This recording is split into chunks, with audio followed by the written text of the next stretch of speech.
Hello, thank you for being here. Would you like to introduce yourself? Yeah, absolutely. Thanks for having me. I'm Xandrina Allday. I am the founder of Allday Marketing, which is a social media consultancy. So I do everything that involves social media, from the organic side to the paid side, full service social media management, training, workshops. If it's social media, I do it. Okay, that's great. What's your favorite type of client, industry, or? If I had to pick, I wouldn't say necessarily a specific industry, but I really like the B2B sector, which I think people look at the B2C sector and they think, oh, that's a lot more fun and you could do a lot more with it. But I think quite the contrary. I think businesses are built by people and people buy from people. People trust people. So I think there's a lot more we can do with the B2B industry. I think the B2B industry, in a lot of cases, has got quite stale. We very much talk from a corporate point of view, corporate language. And I think there's a lot more we can do because every business has its USP. Even if you've got the same product or services, you've got your team and they're different to somebody else's team. And when your sales reps are out there, they're having these conversations, they're building these relationships. And I think the same can be said for B2B marketing. So I think I think it's starting to change, but I think we've got a long way to go to make B2B marketing as fun and as interesting as B2C marketing. But I like the challenge and I like working with brands who are willing to do something different. I actually work with a lot of B2B brands as well. And the gap that I see a similar gap. I mean, people think that B2C brands are more creative. But what I've witnessed at least is that B2B brands, they want to be creative. Yeah. Okay. They are misjudged in a way. So great. What are, you've been doing this for some time. What are the patterns that you can see in our behavior as consumers on the digital environment? I mean, there's so many different things. One thing I'm really interested in is like human behavior and consumer behavior and the psychology of that. And I think we go through habitual phases as consumers. So some of what we do can be predicted, but then also we're all very multifaceted as individuals. So even though we might do one thing, people have the ability to choose something completely different based upon their unique, life essentially and their unique personality. But I think things that we can predict are people go through the marketing funnel. So I think in terms of patterns, I've heard people say, the marketing funnel's dead. We can't, base marketing on this, but we do. But it's not as straightforward as it once was. So consumers, when they choose to purchase something, it's not always in the straight line of the marketing funnel anymore. I think we bounce around a lot more because there's a lot more touch points as such. So you could see something on a billboard and then you see something on social media and then you see a leaflet and then your friend says, actually, I tried that new restaurant. Have you been yet? Well, actually, I saw a TikTok of it.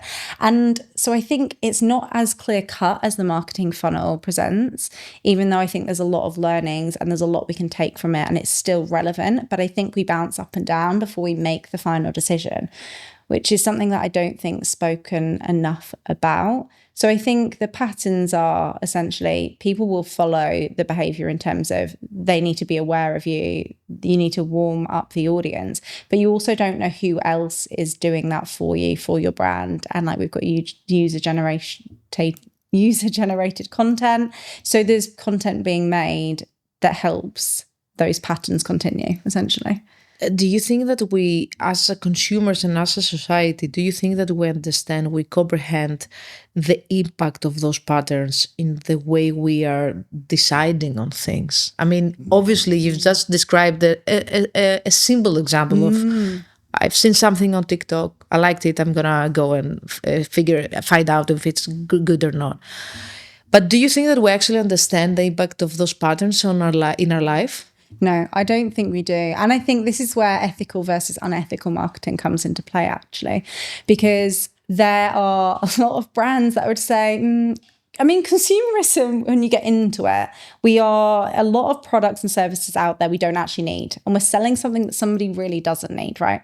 So let's do trainers for an example. You might already have 3 pairs of trainers. Do you really need a 4th pair? You might have a running pair. You might have a going out pair. You might have an everyday pair. Okay. So really, do you need any more trainers? But then the question is, all of the touch points that make you want that fourth pair of trainers, is that what other people are wearing? Are they the patterns? I think if you work in marketing, you might be more aware of your consumer behaviors and patterns. But I think as general consumers, no, people aren't aware. And I was talking to my friend about it, and I was talking to some of the other marketers at the conference about it. And we were kind of saying it's interesting because we look through the world and consumerism as a marketing point of view, but most people don't because they're not marketers. So whatever job you're in, you see the world through that view, through your expertise. So you could have a firefighter and he might go, there's a fire sign above the door, because that's the way that their brain works. That's the narrative that they're seeing the world through. So as marketers, we see it different to other people. But I think, no, other people aren't.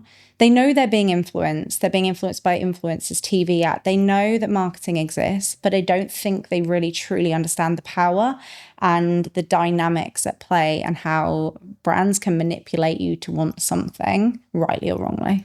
I also think that because obviously we're marketers, but we're also consumers. And even though we know what's happening, sometimes I think that advertisers, I'm an advertiser, we are the biggest victims of marketing. Yeah. I think that we understand that we are being measured, but not felt, which is an interesting aspect of what is happening, because my question always is, okay, I see this pattern, I see this behavior, I see those actions. I know that those actions are going to repeat themselves, but I don't know why. I don't know what's happening before the action. Yeah. And I think that's very interesting, because we're being influenced and we really don't know actually why this is happening. Okay, do you remember any concept or idea that you felt that changed the internet while it was happening? And I'm gonna give you an example, like the emoji, the emoticon, or the webcam, or web streaming, or stuff like that. Do you remember something that you felt that it's gonna change the internet and it's gonna change the way we are doing things? Yeah.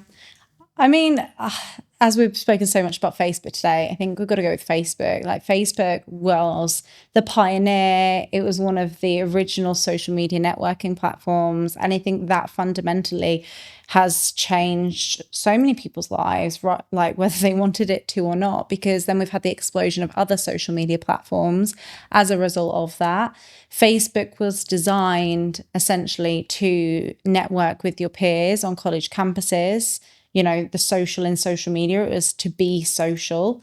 And I think sometimes we've come away from what social media is, and it is supposed to be that social media. It's supposed to be community building. It's not supposed to just be like, look at me. It's supposed to be that two-way relationship between whether it be a brand and an individual, or an individual and an individual. So I think Facebook changed the way that we behave in friendships, in relationships, the way we consume media, the way that we are marketed to. I think that's one of the biggest points in history that changed.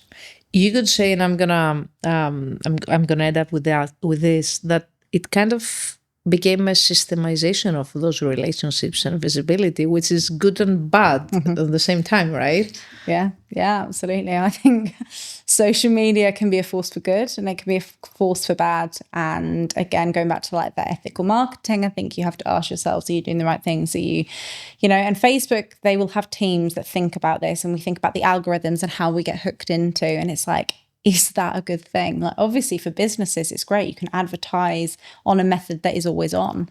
But as consumers, we get more and more pulled into the doom scrolling and the dopamine loop that is created. I mean, it's something that I could talk about all day, but it is a challenge, because they've created something and it's taken on a life of its own. And I don't think as consumers, we are fully in control of our behavior on there because of its addictive nature as well. I think I'm older than you, but I still cannot remember a time when social media weren't the thing. I mean, it's become such a huge part of our lives that I cannot even remember how it was before the word social media. Yeah. Okay. Thank you so much for stopping by, and I hope you had a great time. Yeah. And hope we will talk soon. Yeah, absolutely. Bye. Thank you. Great. Thank you.